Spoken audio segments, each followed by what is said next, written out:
Adik-adik, kita sudah masuk pada video pembahasan soal untuk beberapa contoh soal yang sudah diberikan terkait dengan bab evolusi. Tentunya kalian sudah mengerjakan, nah sekarang kita tinggal membahas. Yang pertama, soal SNMPTN tahun 2012, perbandingan struktur antara sayap kupu-kupu dan sayap burung merupakan konsep perbandingan yang bersifat sayap kupu-kupu dan sayap burung, berarti ada persamaan apa adik-adik? Ada persamaan fungsi ya. Berarti di sini ada persamaan fungsi. Tetapi bagaimana dengan strukturnya? Strukturnya atau asalnya beda ya, karena kupu-kupu invertebrata sementara burung adalah vertebrata. Berarti asal beda, fungsi sama. Kalau asal beda, fungsi sama, maka jawabannya pasti analogi. Jawabannya E nomor 1. Lanjut ke nomor 2, soal SBMPTN tahun 2013. Berikut ini adalah faktor yang mempengaruhi evolusi. Dalam evolusi, variasi genetik dapat disebabkan oleh faktor titik-titik. Dalam evolusi, variasi genetik itu muncul karena apa adik-adik? Yang pertama, karena ada proses mutasi dari gen itu sendiri. Lalu yang kedua, karena ada rekombinasi atau ada proses perkawinan dari gennya itu. Maka jawabannya mutasi dan rekombinasi 2 dan 4. Jawabannya D. Kalau seleksi alam itu berkaitan dengan apakah dia bertahan atau tidak gitu ya. Selanjutnya soal nomor 3, soal SBMPTN tahun 2013. Hal berikut ini berkaitan dengan seleksi buatan kecuali. Adik-adik, apa yang dimaksud dengan seleksi buatan? Jadi seleksi buatan ini berbeda dengan kalau kita bicara seleksi alam adik-adik. Kalau seleksi alam itu kan proses seleksi yang memang terjadi karena faktor alam. Artinya memang terjadi karena lingkungan gitu ya. Kalau seleksi buatan ini adalah proses seleksi yang ini dilakukan oleh manusia. Jadi memang dibuat, memang sengaja dilakukan gitu. Jadi bukan karena faktor alam. Nah, biasanya seleksi buatan ini dilakukan karena kita misalkan ingin mengembangkan individu yang sifatnya unggul, sehingga kita misalkan ketika mengawinkan ya ngambil yang hanya baik, yang sifat baik lalu dikawinkan, yang sifat tidak baiknya atau sifat resesifnya ditinggalkan begitu. Nah, itu termasuk ke dalam seleksi buatan. Kita lihat di sini pernyataan yang A, hanya individu dengan ciri yang diinginkan saja yang boleh bereproduksi. Jelas ya, karena seleksi buatan itu cenderung memilih yang baik gitu, yang diinginkan saja. Menghasilkan varietas baru hewan atau tanaman budidaya. Betul, menghasilkan varietas baru. Varietas baru itu artinya spesiesnya tetap sama adik-adik. Jadi misalkan ketika ini kita mengawinkan mawar merah besar dengan mawar merah putih besar ya, hasilnya nanti mawar aja, tapi kan warnanya berbeda dengan induknya. Misalkan tadi mawar merah sama putih, mungkin anaknya jadi pink. Nah, itu artinya varietas baru. Jadi spesiesnya sama tapi ciri baru. Bener ya? Seleksi terus-menerus dapat merubah frekuensi genotip. Jelas sekali, karena nanti dia bisa saja menghilangkan sifat yang tidak diinginkan kan, sehingga frekuensi genotip resesifnya bisa hilang. Genotip dapat dikembangkan dari spesies liar. Betul, ini contohnya dalam konteks domestikasi adik-adik. Domestikasi itu adalah proses penjinakan. Jadi misalkan kalian ketemu dengan kucing liar di jalan, lalu kucing itu kalian pelihara, kalian jinakkan sehingga dia menjadi lebih lembut, lebih jinak. Nah, itu berarti dia dikembangkan dari spesies liar. Menghasilkan spesies baru. Nah, kalau seleksi buatan ini dia bukan menghasilkan spesies baru ya, karena dia tetap hanya akan menghasilkan varietas baru tetapi bukan spesies baru, sehingga jawabannya E. Kita lanjut adik-adik, soal berikutnya nomor 4 SBMPTN tahun 2013. Pernyataan Darwin bahwa perubahan organisme yang bersifat adaptif akan mampu bertahan hidup dan menghasilkan keturunan merupakan konsep yang terkait dengan proses titik-titik. Organisme yang bersifat adaptif akan mampu bertahan hidup dan menghasilkan keturunan. Berarti dia konsep yang terkait dengan proses apa adik-adik? Jelas ya, proses seleksi alam, karena dia mampu bertahan hidup dan menghasilkan keturunan, berarti dia tetap lestari gitu ya. terkait dengan proses seleksi alam. Oke, kita lanjut soal nomor 5 SBMPTN 2013. Peristiwa ini diperkirakan terjadi selama proses evolusi. Dalam teori evolusi, urutan peristiwa yang sesuai. Oke, berarti dia urutan peristiwa evolusi ya. Diawali dari apa, adik-adik? Tentu diawali dari mutasi dulu. Oke, dari mutasi dulu. Kemudian setelah terjadi mutasi, ada peningkatan frekuensi gen mutan dalam populasi itu. Betul. Kemudian dilihat dulu apakah dia bisa adaptasi atau tidak. Nah, kalau ternyata dia tidak adaptasi, berarti seleksi alamnya akan berpengaruh pada mutan untuk menghasilkan keturunan, sehingga dihasilkan jenis baru. Oke, maka jawabannya adalah A ya. Kita lanjut soal nomor 6, soal UM-UGM tahun 2013. Berdasarkan konsep spesies biologi, dua makhluk hidup yang menempati wilayah geografis yang sama dianggap satu spesies. Oke, jadi syaratnya adalah satu spesies. Jika titik-titik. Oke, kalau dia satu spesies, syaratnya apa? Memiliki kesamaan morfologi dan fisiologi? Tidak ya, karena satu spesies itu morfologinya bisa saja beda. Memiliki jumlah kromosom yang sama? Tidak juga, karena kalau kita bicara jumlah kromosom yang sama, beberapa spesies makhluk hidup yang berbeda kromosomnya bisa sama. Contoh ya, contohnya seperti ini, ayam. Ayam itu kromosomnya 78 kromosom. Terus kita lihat lagi, selain ayam, ada individu yang jumlah kromosomnya juga sama, adik-adik. Apakah kalian tahu yang jumlah kromosomnya sama dengan ayam? Misalkan, yang beda ya, kalau ayam kan aves ya, anjing. Anjing itu ternyata jumlah kromosomnya juga 78, gitu. Artinya, satu spesies itu tidak selalu kemudian jumlah kromosomnya sama, karena kromosom yang sama bisa juga spesies yang berbeda. Oke, berarti nomor 3 berkembang pada waktu cara yang sama, jelas tidak. Mampu saling kawin dan menghasilkan keturunan yang fertil, jelas ya.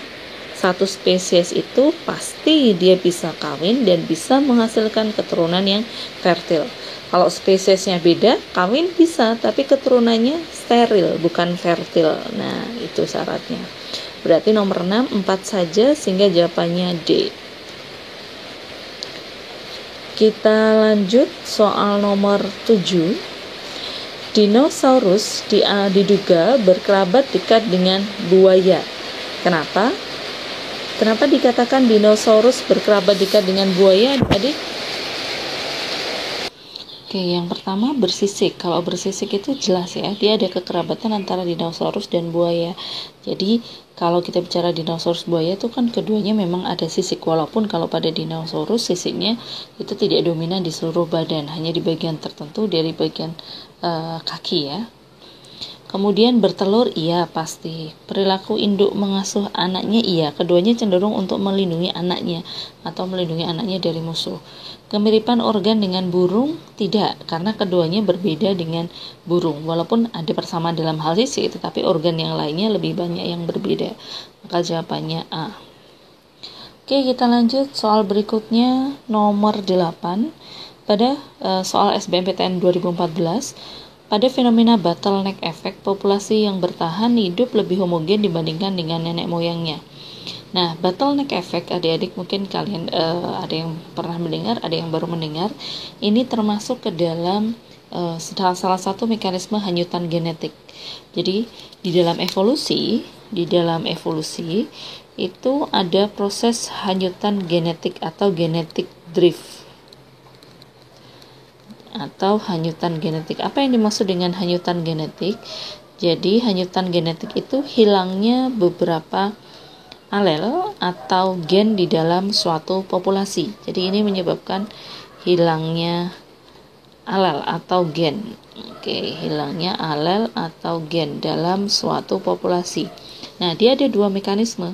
Yang pertama adalah bottleneck effect, bottleneck. Lalu yang kedua ada founder effect. Bedanya apa? Kalau bottleneck effect ini lebih kepada karena ada proses seperti bencana alam. Jadi bottleneck effect ini hilangnya gen atau alel pada populasi karena ada faktor yang tidak disengaja. Misalkan karena tadi bencana alam, letusan gunung berapi. Nah, kalau terjadi letusan gunung berapi dalam populasi kan akibatnya ada beberapa individu atau kemudian gen yang mengkode individu itu hilang di dalam populasinya, sehingga otomatis yang bertahan hidup akan lebih homogen dibanding nenek moyangnya. Nah, itu betul, itu bottleneck effect ya. Jadi pernyataan atas benar. Kalau founder effect itu hilang karena faktor migrasi. Jadi ada perpindahan dari sebagian kecil populasinya itu ke tempat yang baru, sehingga yang di tempat baru itu tidak mewakili populasi keseluruhan, sehingga banyak yang hilang di tempat yang baru tadi. Itu namanya founder effect karena migrasi. Sebab populasi yang bertahan hidup memiliki variasi genetik yang tinggi. Salah ya, variasi genetiknya kan rendah, makanya dikatakan homogen. Berarti benar salah jawabannya C. Soal nomor 9, soal SBMPTN tahun 2014. Yang pertama, dalam suatu pernyataan atas, dalam suatu diagram pohon filogeni, aksis horizontal menunjukkan hubungan antar taksa. Oke, pohon filogeni itu apa, adik-adik? Pohon filogeni itu adalah pohon kekerabatan ya. Jadi pohon kekerabatan kita sebut dengan pohon filogeni. Nah, misalkan gini, kalau kalian membayangkannya agak susah, misal ketika kita bicara pohon filogeni pada ordo karnivora atau hewan-hewan karnivora. Hewan karnivora itu kan ada banyak ya adik-adik. Misalkan kita di sini karnivora itu terbagi lagi menjadi beberapa famili. Misalkan ada familinya kucing sama harimau, itu Felidae gitu ya. Nah, Felidae, kemudian Felidae ini tadi kan ini familinya, punya genus, salah satu genusnya adalah Panthera. Panthera itu bangsanya harimau gitu ya. Kemudian dia bisa juga seperti pada kelompoknya serigala. Serigala ini familinya adalah Canidae. Salah satunya kelompok serigala ini kalau kita bicara dalam hal genus, mereka genusnya adalah Canis. Nah, ini contoh pohon filogeni. Sebenarnya bisa dalam jumlah banyak, nanti kalian bisa searching di internet, di Google, melihat bagaimana pohon filogeni itu. Nah, aksis horizontal itu maksudnya adalah aksis yang kanan ini. Jadi horizontal itu yang di sini adik-adik. Antara ini, aksisnya ini dengan aksisnya ini. Nah, ini disebut dengan horizontal. Berarti yang seperti ini namanya hubungan antar taksa, antar takson. Yang aksis horizontal. Gitu ya. Jadi lebih kepada sebelah atau saudara. Sebelahnya itu maksudnya takson sebelahnya gitu ya. Oke, itu. Kemudian kalau yang satu lagi ada aksis vertikal. Kalau vertikal itu di sini misalkan ini dengan yang ini. Nah, ini biasanya adalah nenek moyang. Nah, kalau nenek moyang ini vertikal. Jadi kalau takson itu horizontal, kalau nenek moyang vertikal. Oke. Nah, mungkin kalian memahaminya bingung. Mbak, kok gitu ya? Bingung. Nah, itu bisa juga digambarkannya akan lebih mudah kalau mungkin seperti ini ya. Jadi ini karnivora gitu kan. Karnivora terbagi menjadi seperti ini.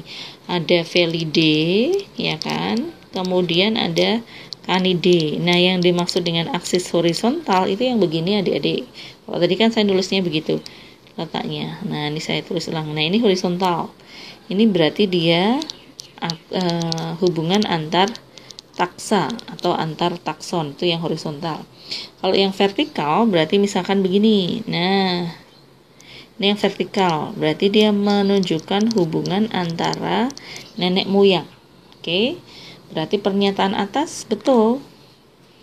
Sebab aksis vertikal menunjukkan jarak genetik aksis vertikal menunjukkan jarak genetik setiap takson terhadap nenek moyang. Betul ya, kalau vertikal terhadap nenek moyang. Apakah berhubungan? Dalam suatu diagram pohon filogeni, aksis horizontal menunjukkan hubungan antar taksa, sebab aksis vertikal menunjukkan jarak genetik setiap takson terhadap nenek moyang. Berhubungan ya, karena ini menjelaskan. Oke. Berarti nomor 9A. Sekarang kita lanjut. Berikutnya soal nomor 10.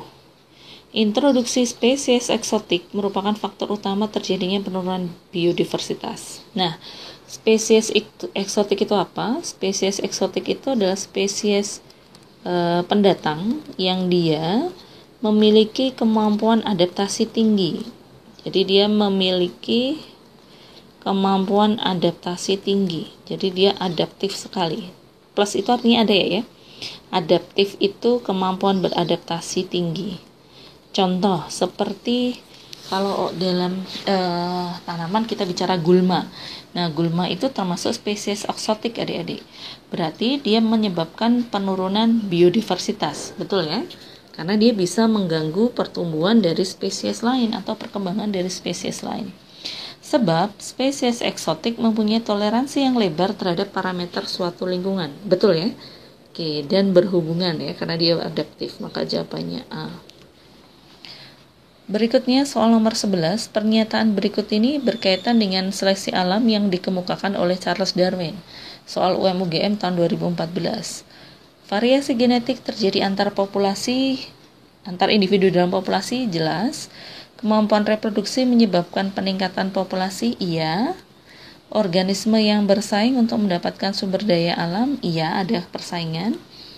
Individu yang mampu beradaptasi dengan baik pada habitatnya akan mewariskan sifat unggul pada generasi berikutnya. Iya juga ya, betul.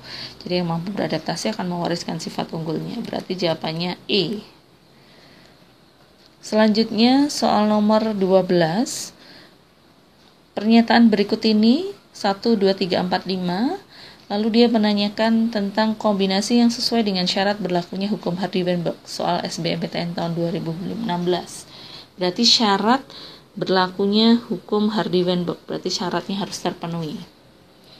Populasinya besar, iya, berarti nomor 1. Kemudian terjadi perkawinan acak, iya. Jumlah mutasi gen bervariasi tidak boleh ya, karena kalau mutasi gen bervariasi, ini dia akan terjadi evolusi, berarti kalau ada nomor 4-nya salah. Kemampuan reproduksi tiap individu sama, iya. Oke, kita cek di sini adik-adik, kalau ada nomor 4-nya salah ya. Oke, berarti ini ya, tadi berapa? 135. Oke, betul. Kalau yang nomor 2, populasi bersifat terbuka tadi, malah dia memungkinkan adanya migrasi gitu ya. Jadi tidak boleh. Nomor 13, dalam kaitannya dengan evolusi, pohon filogeni paling tepat dideskripsikan sebagai SBMPTN tahun 2017. Oke, pohon filogeni itu adalah pohon kekerabatan ya adik-adik. Sehingga kalau kita bicara pohon filogeni, dia memberikan gambaran yang bagaimana? Paling tepat tentang kekerabatan dalam evolusi, hipotesis tentang kekerabatan evolusi, paling dekat dengan klasifikasi, paling akurat tentang kekerabatan genetik di antara taksa, paling akurat untuk pembuktian teori evolusi modern. Mana yang paling tepat adik-adik? Yang paling benar di sini kalau kita bicara pohon filogeni, jawabannya adalah kekerabatan yang paling akurat berkaitan genetik di antara taksa ya, terutama karena pohon filogeni itu kita bisa melihat kekerabatan antar takson maupun dengan nenek moyang. Kalau yang A, gambaran yang tepat itu belum tentu juga, karena tepatnya di sini kan itu baru gambaran, bukan tepat tapi akurat gitu ya. Jadi bukan tepat pas 100% karena ada kemungkinan tidak kemiripan atau ada kemungkinan ciri yang berbeda gitu ya, tidak kemudian selalu tepat 100%. Oke. Kita lanjut soal berikutnya. Soal nomor 14, soal SBMPTN tahun 2018. Pernyataan yang benar tentang teori Darwin dan Lamarck adalah Lamak berpendapat bahwa dulu leher jerapah pendek karena tumbuhan yang dimakan tinggi, lehernya menjadi panjang dan diwariskan pada keturunan. Darwin berpendapat bahwa dulu ada jerapah yang panjang dan pendek karena letak makanan yang tinggi, pendek jadi panjang. Salah ya, tidak mungkin, itu bukan Darwin. Menurut Darwin, perubahan ciri dan sifat pada makhluk hidup terjadi karena adaptasi diwariskan kepada keturunannya. Tidak juga. Menurut Lamarck, perubahan ciri pada makhluk hidup yang tidak sesuai dengan lingkungannya menyebabkan makhluk hidup itu tidak dapat bertahan diri. Salah juga. Menurut Lamarck, jerapah leher pendek akan mati karena tidak dapat makanan. Enggak juga. Berarti jawabannya adalah A. Oke, soal nomor 15 UTBK tahun 2019. Laki-laki penderita buta warna pada suatu wilayah sebanyak 7%. Persentase wanita karier dan wanita buta warna adalah, oke, sekarang kita cari buta warna adik-adik. Kalau buta warna itu kan dia terpaut X dan resesif ya. Terpaut X dan resesif. Sehingga ketika itu adalah laki-laki buta warna, maka genetiknya atau genotipnya kita tulis XCB kecil Y. Nah, berarti di sini yang terpaut X kan hanya satu ini saja dan tunggal. Berarti ini hanya sebagai Ki adik-adik, bukan Ki kuadrat gitu ya. Karena gen resesifnya hanya tunggal di X1 saja karena satunya Y, maka dia hanya Ki saja sebanyak 7% atau 0,07. Berarti P-nya ketemu 0,93 gitu ya. Nah, sekarang dia menanyakan wanita karier. Kalau wanita karier berarti genotipnya XCB besar, XCB kecil. Berarti ada dominannya, ada resesifnya. Berarti ini menjadi 2 PQ. Nah, tinggal dimasukkan 2 dikali 0,93 dikali 0,07 adik-adik. Oke, 2 dikali 0,93 dikali 0,07. Kalian berapa jumlahnya adik-adik? Kalau 2 dikali 0,93 dikali 0,07. Nah, ketemunya adalah 0,13 ya. Berarti 0,13. Atau kalau dituliskan persentase berarti dia 13%. Itu untuk yang karier. Sementara kalau untuk wanita buta warna berarti kan dia XCB kecil, XCB kecil. Berarti ini resesif ketemu resesif, maka dia menjadi Ki kuadrat ya. Ki kuadratnya berarti berapa? Ki-nya tadi adalah 0,07 dikuadratkan. Berarti ketemunya adalah 0,0049 atau sama dengan 0,49% ya. Berarti jawabannya di sini kelihatan ya. Jadi yang 2 PQ adalah 13%, yang Ki kuadrat 0,49%. Maka jawabannya adalah A. Oke adik-adik, itu untuk pembahasan soal evolusi. Nanti kita akan bertemu kembali pada materi berikutnya. Nah, ingat karena ini materi yang sering muncul, tolong dipahami lagi. Kalau memang ada masalah silahkan ditanyakan. Terima kasih. Assalamualaikum warahmatullahi wabarakatuh.